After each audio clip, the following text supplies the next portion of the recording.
तो मूवी का स्टार्ट होता है एक आदमी को दिखाते हुए जो कि कहीं जा रहा होता है। सिटी में काफी पीस नजर आ रहा होता है। ऐसे लग रहा था जैसे शहर के हालात बिल्कुल नॉर्मल हो चुके हैं। वो आदमी सीधा एक स्टेडियम में पहुंचता है क्योंकि आज उसके बेटे का एक मैच होता है। अब वो स्टेडियम पहुंच जाता है और अपने बेटे को मैच खेलता हुआ देखता है। वहाँ पर उसकी बेटी रेगन और उसका बेटा मार्कस होता है। मार्कस वही है जो कि मैच खेल रहा है। वहाँ पर उसकी वाइफ भी होती है। लेकिन तभी वो सब लोग देखते हैं जैसे आसमान से कोई चीज गिर रही हो और ये चीज उन सबको डरा देती है। तो वो सब स्टेडियम छोड़ के वहाँ से भागने लगते हैं। अब रेगन अपने फादर के साथ कार में बैठ जाती है ताकि वहाँ से भाग सके। लेकिन इससे पहले कि वो अपनी गाड़ी लेकर वहाँ से जाते, वहाँ पर एलियंस का अटैक हो जाता है। सब लोग काफी ज्यादा डर जाते हैं क्योंकि वो एलियंस बहुत खतरनाक होते हैं। तो रेगन के फादर जल्दी से अपनी बेटी को लेके एक स्टोर में चले जाते हैं। वहाँ पर और भी लोग आकर छुपे होते हैं। ये लोग यहाँ आकर इसलिए छुपे थे ताकि एलियंस इन्हें देख या सुन ना सकें। लेकिन तभी वहाँ पर एक लड़की का फोन रिंग होता है और एलियन उसकी आवाज सुन के अंदर आ जाता है। अब रेगन के फादर डर के अपनी बेटी को अपने साथ बाहर ले आते हैं और उससे कहते हैं बस मेरे साथ चलती रहना। लेकिन उनके पीछे एक बहुत ही बड़ा एलियन लग जाता है। लेकिन भला हो उस पुलिस ऑफिसर का जो कि उस एलियन को शूट कर देता है। लेकिन इस सब में वो बेचारा पुलिस ऑफिसर मारा जाता है। ये सीन जो हमने देखा ये सारा कुछ पास्ट में गुजर चुका है और अब हम प्रेजेंट की तरफ आते हैं। ये सुन के आपको भी बहुत दुख होगा कि जिस आदमी की हम बात कर रहे थे यानी रेगन के फादर, उनको एलियंस ने मार दिया था। रेगन की मदर काफी ब्रेव होती हैं तो वही अपने बच्चों का ख्याल रख रही थी। रेगन और मार्कस का एक और छोटा सा भाई होता है और यहाँ पर हम देख के रेगन की मदर ने एलियन को मार दिया है। उनका घर भी तबाह हो चुका है और अब ये सब अपने घर से बाहर आ रहे होते हैं। उनका घर पूरी तरह से जल चुका होता है तो इसलिए वो किसी और जगह जा रहे होते हैं। लेकिन तभी वो लेडी यानी रेगन की मदर कहती हैं कि मुझे घर के अंदर जाना होगा, मुझे कुछ जरूरी सामान चाहिए। वो एक बॉक्स लेती हैं जिसमें वो अपने बेबी को रख सके और साथ ही साथ कुछ ऑक्सीजन भी। तभी वहाँ पर रेगन भी आ जाती है। वो रेडियो उठा लेती है और उसने ऐसा इसलिए किया था क्योंकि रेगन एक हियरिंग डिवाइस पहनती थी और उसमें से निकलने वाली आवाज से एलियंस दूर भागा करते थे। तो रेगन का ये प्लान था कि वो उस आवाज को इस रेडियो के जरिए ज्यादा वॉल्यूम पर बजाए ताकि एलियंस को आगे हराया जा सके। साथ वो कुछ मैप्स भी लेती है जहाँ पर कुछ लोग थे। उस जगह को उसने मैप पर मार्क कर लिया था और अब ये लोग वहाँ जाने वाले थे। अब रेगन बाहर जाती है और वहाँ पर आग लगाती है ताकि सबको साइन मिले कि यहाँ पर एक फैमिली जिंदा है और इसलिए भी कि उसको देखकर बाकी लोग भी आग लगाकर ये बताएं कि हम यहाँ पर हैं। उसका ये प्लान सक्सेसफुल होता है। उसे देखकर एक और फैमिली भी आग लगाती है और उसको पता चल जाता है कि यहाँ कहीं भी लोग हैं। अब ये सारे लोग उस तरफ निकल पड़ते हैं ताकि उनके साथ इकट्ठे हो सकें। अब जाते जाते ये लोग उस जगह तक पहुंच जाते हैं। वहाँ पर काफी ज्यादा रेलवे लाइंस बिछी होती हैं और ट्रेन के टूटे फूटे बॉक्सेस भी होते हैं। अब चलते चलते रेगन की मॉम का पाँव एक फायर पर आ जाता है जिसकी वजह से कुछ ढेर सारी बॉटल्स नीचे आती हैं और आप इसमें बजने लगती हैं और उनसे शोर पैदा होने लगता है। अब वो सब डर जाते हैं कि कहीं ये शोर सुन के एलियंस न वहाँ पर आ जाएं। तो रेगन की मॉम अपने बच्चों से कहती हैं कि फौरन से जाकर छुप जाओ और बिल्कुल भी आवाज मत निकालना। अब सब लोग भागने लगते हैं लेकिन मार्कस का पाँव भागते भागते एक ट्रैप में आ जाता है। उसे काफी दर्द होने लगती है और जैसे ही वो चिल्लाने लगता है तो उसकी मॉम उसके मुंह पर हाथ रख के कहती है मेरा बेटा बी पेशेंट, बिल्कुल भी आवाज मत निकालना वरना एलियन आ जाएगा। लेकिन अब देर हो चुकी थी। वहाँ पर एलियन आ जाता है लेकिन इससे पहले ही रेगन वो रेडियो ऑन करती है। अपनी हियरिंग डिवाइस की आवाज ऊंची करने लगती है ताकि वो आवाज सुनकर एलियन वहाँ से भाग जाए। अब ये आवाज सुनकर एलियन वहीं पर रुक जाता है तो रेगन की मॉम उसे गोली मार देती है। अब ये लोग यहाँ से भागने लगते हैं क्योंकि इतना ज्यादा शोर हो चुका था और हो सकता है कि बाकी एलियंस भी यहाँ आ ही रहे हों। अब वो औरत अपने बच्चों को लेकर वहाँ से भागने लगती है लेकिन तभी कोई पीछे से आदमी आता है और उनके मुंह पर हाथ रख के कहता है कि खामोशी से मेरे पीछे चलो। हम उस आदमी का फेस नहीं देख पाते क्योंकि उसने अपना फेस कवर कर रखा होता है। वो लोग चलते चलते एक बेसमेंट में पहुंच जाते हैं जहाँ पर एक सीक्रेट लॉकर होता है। ये आदमी इन लोगों को अपने साथ वहाँ पर छुपा लेता है। अब वो आदमी इनसे कहने लगता है कि मैंने अभी तो तुम लोगों की जान बचा ली है लेकिन तुम लोग ज्यादा देर तक मेरे साथ नहीं रह सकते हो क्योंकि मैंने अपने लिए बहुत ही लिमिटेड सा खाना सेव कर रखा है और मैं ये रिस्क नहीं ले सकता कि तुम लोग यहाँ पर रहो क्योंकि मैं जानता हूँ तुम लोग कभी ना कभी शोर तो जरूर करोगे। तभी वो लेडी कहती है कि रुको, मुझे तुम्हारी शक्ल देखनी है। वो आदमी कहता है कि क्यों, तुम्हें शक्ल देखकर क्या मिलेगा? तो वो औरत कहती है तुम मेरे हस्बैंड के दोस्त हो ना, तुम्हारा नाम एमिट है। अब ये आदमी वाकई में एमिट होता है जो कि रेगन मार्कस के फादर का बेस्ट फ्रेंड होता है। इस एमिट चुप हो जाता है वो लेडी अपना छोटा सा बेबी दिखाती है जो कि बॉक्स में होता है और उसे रिक्वेस्ट करती है कि अभी हमें यहाँ से नहीं निकालो क्योंकि मार्कस की तबीयत भी काफी खराब होती है। तो वो लोग इस टाइम के लिए यहाँ पर ही रुक जाते हैं। यहाँ पर एमिट भी अपनी शक्ल दिखा चुका था। वो बताता है कि एलियंस ने बहुत बुरा किया, उन्होंने मेरी सारी फैमिली को मार दिया, मेरे बच्चे, मेरी वाइफ, और अब मैं यहाँ अकेला हूँ। अब वो लेडी एमिट से कहती है कि क्या तुमने कभी कोई आग नहीं देखी? ये सब लोगों को बताया गया था कि अगर वो बाकी लोगों को ढूंढना चाहें तो आग जला दे। तो एमिट कहता है देखी ना, काफी बार देखी, लेकिन मैं उन पे ट्रस्ट कैसे कर सकता था इस सिचुएशन में जबकि हर कोई मुश्किल में है, कोई किसी की मदद क्या करेगा। हो सकता है वो हमें बुलाकर कोई ट्रैप सेटअप करना चाह रहे हो एलियंस के लिए। तो वो लेडी कहती है कि हाँ ये बात भी ठीक है। अब उन लोगों ने मार्कस को थोड़ा सुकून फील करवाने के लिए उसके कानों पर हेडफोन्स लगाए होते हैं, लेकिन तभी उस पर कोई सॉन्ग प्ले होने लगता है जो कि बार बार प्ले हो रहा था। वो कहता है कि मॉम ये सॉन्ग बार बार क्यों प्ले हो रहा है?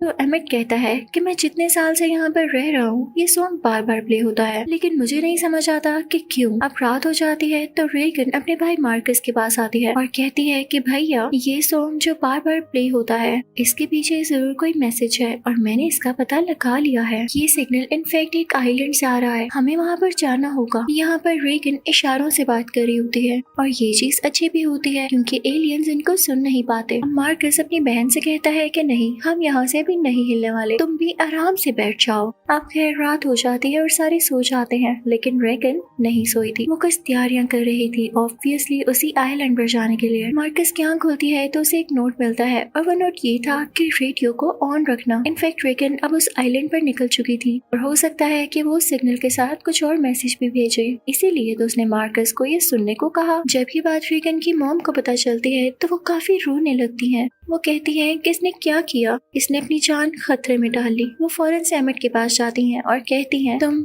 मेरे हस्बैंड के दोस्त हो, क्या तुम मेरी मदद करोगे? प्लीज मेरी बेटी को वापस ले आओ। तो एमिट कहता है कि ये खतरे से खाली नहीं है, आप खुद भी जानती हैं। तो रेगन की मॉम कहती है मेरे हस्बैंड ने हमेशा तुम्हारा साथ दिया और वो तुम्हें अपना सच्चा दोस्त मानते थे, क्या मेरे बच्चे तुम्हारे बच्चे नहीं लगे? प्लीज मेरी बेटी को बचा लो। तो एमिट अब यहाँ इमोशनल हो जाता है और चला जाता है रेगन को बचाने के लिए। अब दूसरी तरफ हम रेगन को देखते हैं, वो एक पुरानी सी ट्रेन में जाती है जहाँ पर उसे कुछ मेडिसिन मिलती हैं, लेकिन जैसे ही वो एक मेडिसिन का बॉक्स उठाती है तो पीछे से एक डेड बॉडी गिरती है, जिसे देख के रेगन काफी डर जाती है और चिल्लाती है। और बस एलियंस को तो बहाना चाहिए था आने का और वहाँ पर एक खतरनाक एलियन आ जाता है। अब रेगन जब देखती है कि एलियन उसके पास आ रहा है तो वो अपनी हेयरिंग डिवाइस की आवाज ऊंची करके लगा देती है, जिसे सुनकर एलियन को तो कुछ होने लगता है। अब मौके का फायदा उठाकर रेगन उसे शूट करती है, लेकिन उसका निशाना चूक जाता है, गोली उसे हिट नहीं कर पाती। अब वो एलियन उसके काफी करीब आ रहा होता है, लेकिन तभी पीछे से एमिट आ जाता है और वो उस एलियन को शूट करके गिरा देता है। अब एमिट फौरन से रेगन के पास जाता है और कहता है कि तुमने यहाँ आके गलती की है, फौरन से मेरे साथ घर चलो। लेकिन हाँ, हमें इस बात का भी ख्याल रखना होगा कि अभी जो एलियन को शूट किया उसे काफी आवाज आई है और बाकी एलियंस भी यहाँ आ रहे होंगे, उनके यहाँ से जाते ही हम भी निकल जाएंगे। तो रेगन कहती है नहीं, कौन से घर की बात कर रहे हैं आप? ऐसा घर जो तंग और अंधेरी सी जगह है, हम वहाँ से निकल नहीं सकते, वहाँ कुछ कर नहीं सकते, आप उसे अपना घर कहते हैं। मैं चाहूंगी और पूरी दुनिया को इन एलियन से आजाद करूंगी, हम जहाँ चाहेंगे रह सकेंगे, मैं अपनी सोच वहाँ तक लिमिटेड नहीं कर सकती हूँ। तो एमिट कहता है तो तुम चाहती क्या हो?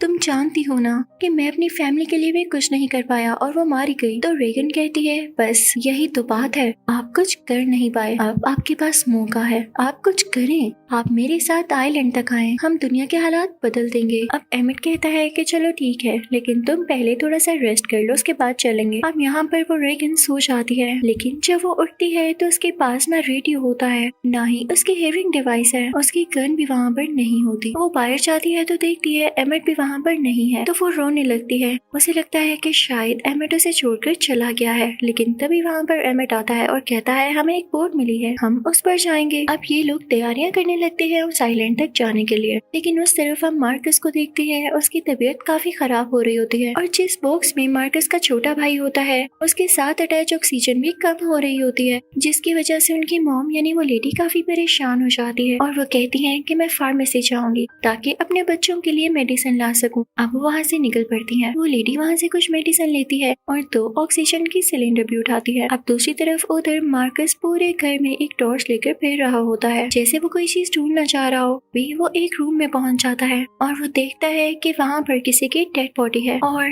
ये कोई और नहीं बल्कि एमिट की वाइफ होती है, जिसे देखकर मार्कस बहुत बुरी तरह डर जाता है और गिर जाता है। इस वजह से वहाँ पर रखी हुई चीजें भी गिरने लगती हैं और काफी ज्यादा शोर होता है। दूसरी तरफ हम एमिट और रेगन को देखते हैं जो कि निकलने ही वाले होते हैं, लेकिन तभी वहाँ पर उन्हें एक छोटी बच्ची दिखाई देती है। ऐसे लग रहा था जैसे वो रो रही हो। एमिट उसके पास जाता है लेकिन वो छोटी बच्ची उसके गले में एक ट्रैप डाल देती है जिसके साथ बहुत सारी बॉटल्स अटैच होती हैं जो कि शोर करने लगती हैं। और जाहिर सी बात है वहाँ एलियंस आ जाते, लेकिन इससे पहले ही वहाँ कुछ लोग आते हैं और रेगन को भी पकड़ लेते हैं। दूसरी तरफ हम देखते हैं कि मार्कस के पीछे पीछे वो एलियन भी आ जाता है जो कि शोर सुन के यहाँ पर आया था। मार्कस अपनी जान बचाने के लिए वहाँ से भागने लगता है और उसी लोकर के अंदर चला जाता है। उसका छोटा भाई भी वहीं पर होता है। वो लोकर का दरवाजा बंद कर लेता है लेकिन ये दरवाजा अब हमेशा के लिए बंद हो चुका था। मार्कस चाह कर भी उस दरवाजे को नहीं खोल पा रहा था और कुछ ही टाइम गुजरने के बाद अंदर का ऑक्सीजन लेवल कम होने लगता है। मार्कस को सांस नहीं आ रहा होता तो वो अपने छोटे भाई के मुंह से ऑक्सीजन उठाता है और अपने मुंह पर लगा लेता है।